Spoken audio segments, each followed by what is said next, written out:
भद्रावती येथील स्थानिक कृषी उत्पन्न बाजार समितीत गेल्या काही दिवसांपासून अविश्वास प्रस्तावाच्या हालचाली सुरू असताना अखेर 7 ऑगस्टला 15 संचालकांनी एकमताने सभापती भास्कर ताजने यांच्यावर अविश्वास प्रस्ताव पारित केला व ताजने यांना सभापती पदावरून पायउतार केले। आज दिनांक 7 जुलैला स्थानिक बाजार समितीच्या सभागृहात पार पडलेल्या विशेष सभेत सदर प्रक्रिया पार पडली। कृषी उत्पन्न बाजार समितीत विविध गटांचे मिळून एकूण 18 संचालक आहेत।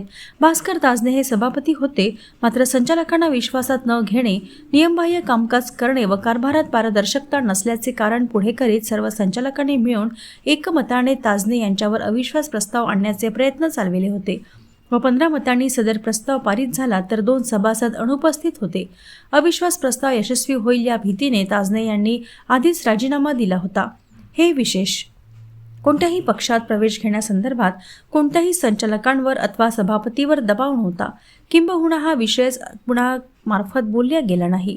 भास्कर ताजने यांनी सदर विषयाला घेऊन भाजपात प्रवेश घेण्यास नकार दिल्याने अविश्वास ठराव आणला असल्याचे बोलून स्वतःवरील दोषावर पांघरून घालण्यासाठी बनाव केला आहे। सदर अविश्वास कुणाच्या सांगण्यावरून झाला नसून सर्व संचालकांच्या एकमताने पारित झाला आहे।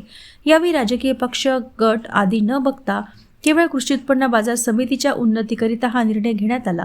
ताजने यांच्या बाजूने एकही संचालक नाही, यातूनच त्यांच्या विषयीची नाराजी उघड होते। ही बांधकाम सभापती असून सुद्धा या विश्वास प्रस्तावात सहभागी आहो, यात कोणताही पक्षपात नाही। ताजने यांच्या कारभारावरील नाराजीमुळे सदर अविश्वास प्रस्ताव आणला। पुढील सभापतीची निवड रीतसर सर्व संचालक एकत्र बसून निर्णय घेऊ।